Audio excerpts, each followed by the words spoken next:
The end of the hall finally arrives, and on Todd's left a door marked 129. The keys jangle as he spins them idly on his finger, like a gunslinger just after the kill. Then he notices the grimy film coating his fingers from touching the key ring. One more thing nobody bothers cleaning. Todd slides the key into the door handle. The lock snaps back like cracking vertebrae, and behind it is a sound like a gasp or sob inside the room. Todd hesitates, listening. The entire building is silent as if it were abandoned. He pushes the door open and flicks on the light, maybe a little hastier than he'd admit. Standard room, small table by the window, wooden vanity with a cracked mirror, small entertainment center with television set and video game console. Queen-size bed with green comforter, read as Might Nest, which Todd promptly tears off the mattress and tosses in the corner. Bathroom so claustrophobic that the door almost touches the toilet bowl when it opens. The one thing giving it a personality is the presence of the missing author's things, mostly textbooks and notebooks, which haven't been moved or claimed yet. The bedside clock reads 9:31 p.m. The room is quiet. Todd closes the door with his foot, tosses the key on the vanity. He pulls a packet of bleach wipes from his back pocket and begins wiping down the doorknobs, the TV remote, and the faucet handles. He takes 20 minutes to wipe down the toilet seat and lever. Todd Klein maintains the most abysmal rooms at the Nimbus Hotel. He used to clean the cadaver room at the university, so the eerie and the disgusting have little effect on him. He's lost track of how many years he's been a room attendant there, but it's been long enough to know the hotel should be shut down and the building condemned. The shit he's seen would turn tourists off of hotels forever. The beds are a vast culture of germs and dust mites. Attendants don't wash the comforters between tenants unless they're visibly stained on both sides. The bathrooms have such thick layers of fecal particles that tenants ought to be showering with their shoes on. And God knows what's crawling around in those clean drinking glasses. That's all standard fare for a veteran hotel worker, though. It's the special, gruesome little touches that make Nimbus stand out from the other germ bordellos. Last year he cleaned a handsome spread of gooey feces out of the bathtub in 222. Gladys, Dave, and Bernie all refused to touch that one. They wouldn't touch the crusty clumps of God, oh God, please don't be semen in 114's comforter either. Stone solid like petrified gum. It was a miracle Todd managed to scrub it all out.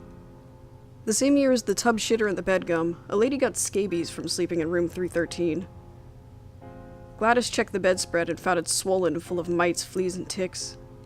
Todd had to ball it up, stuff it in a garbage bag, take it to a stretch of desert highway, and burn it.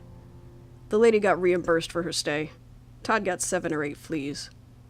All of that still doesn't top the crown jewel from 2 years ago, when they got a complaint about a sweet and sour stink in room 106, and found the source, stuffed between the mattress and the bed frame, was a dead hooker. Todd was the only one who didn't puke when the body was found, so Todd got to sanitize the room after the police hauled it off.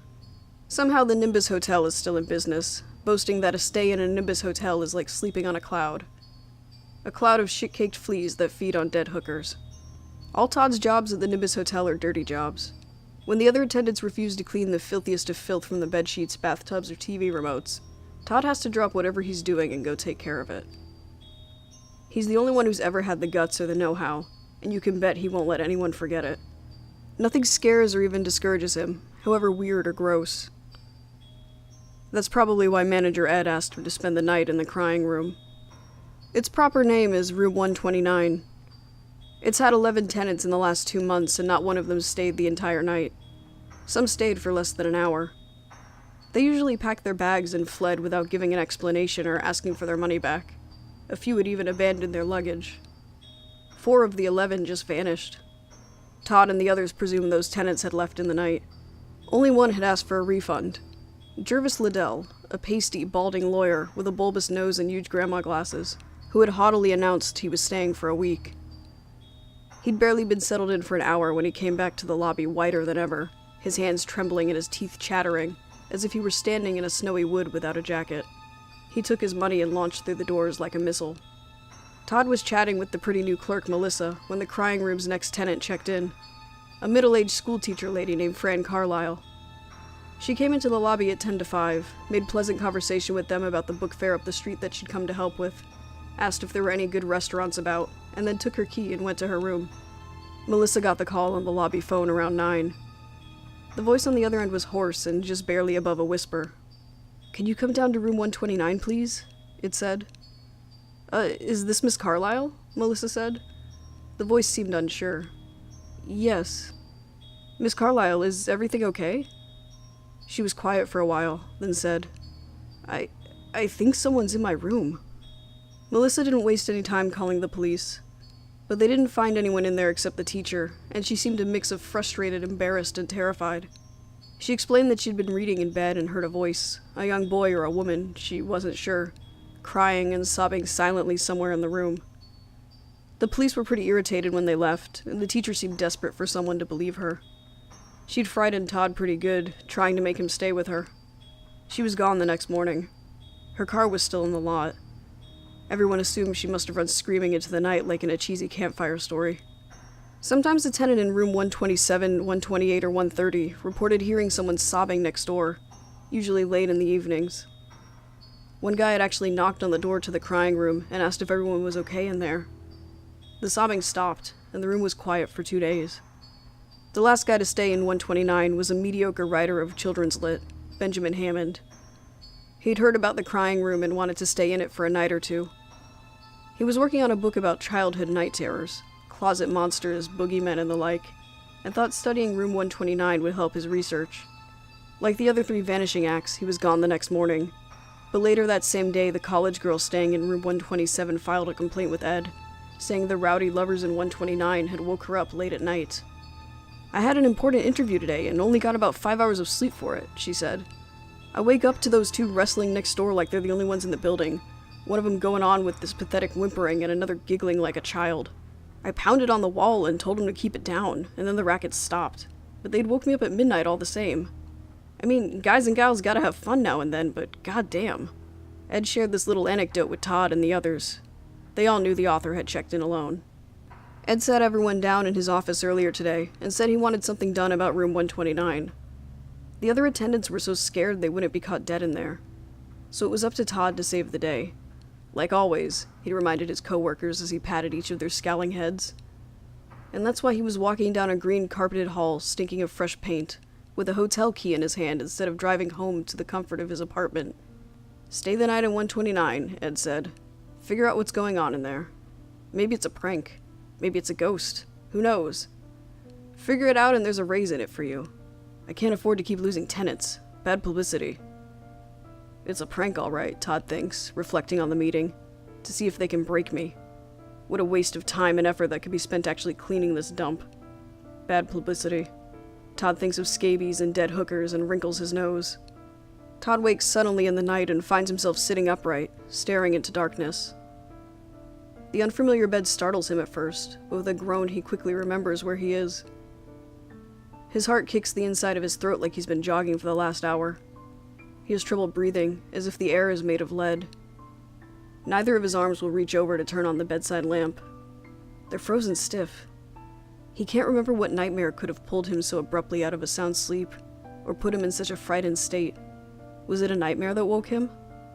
Or was it that ice-pick jab in the pit of his stomach, jabbing him still, trying to tell him that someone came into the room while he was asleep?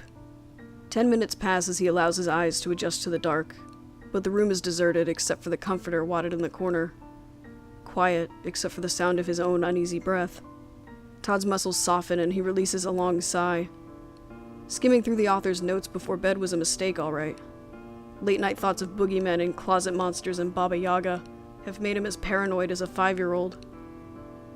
He lies down again, takes in another lungful of stale air. An hour later, Todd wakes up again.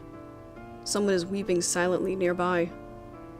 He bolts upright and scans the room. There's nobody. The shape in the corner is still a wadded comforter. His head still swimming from waking so suddenly, he loudly mumbles, "Who's there?" The room is quiet. It stays quiet for the 15 minutes Todd sits there, listening, wondering if he had heard anything at all. Angrily, he swats the missing author's notebook off the bedside table and goes back to sleep.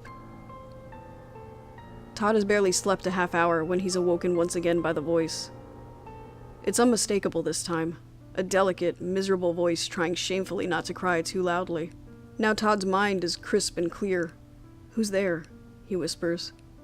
Like before, the voice holds its breath. After a few minutes, it starts crying again. Todd can't pinpoint the source of the voice. It seems to come from all around him. from the room itself. He climbs out of bed to get a better bearing. He plants his feet on the carpet and stands up, wobbling slightly. The weeping suddenly stops. Something made of old leather paws at Todd's ankle. Survival instinct takes over. Todd's feet leave the floor as he lunges forward like a rabbit escaping a snapping bear trap. He twists in midair, crashes headfirst into the wall, and lands on his side. Barbs of pain drip through the joints of his skull and fill his eye sockets. His ears are ringing. He might have cracked one of his ribs. He doesn't care. The bed has a firm hold of all of his brain's conscious functions. There's nothing where his feet had been, but Todd knows there was something a moment ago. The voice starts crying again. It can't be coming from under there. Nothing could live under there for 2 months. Todd inches steadily forward, eyes never leaving the spot by the bed where the thing touched him, and turns on the bedside lamp. Somehow it makes the void beyond the bed skirt even more sinister. Seemingly of its own free will, Todd's hand reaches for the bottom of the skirt.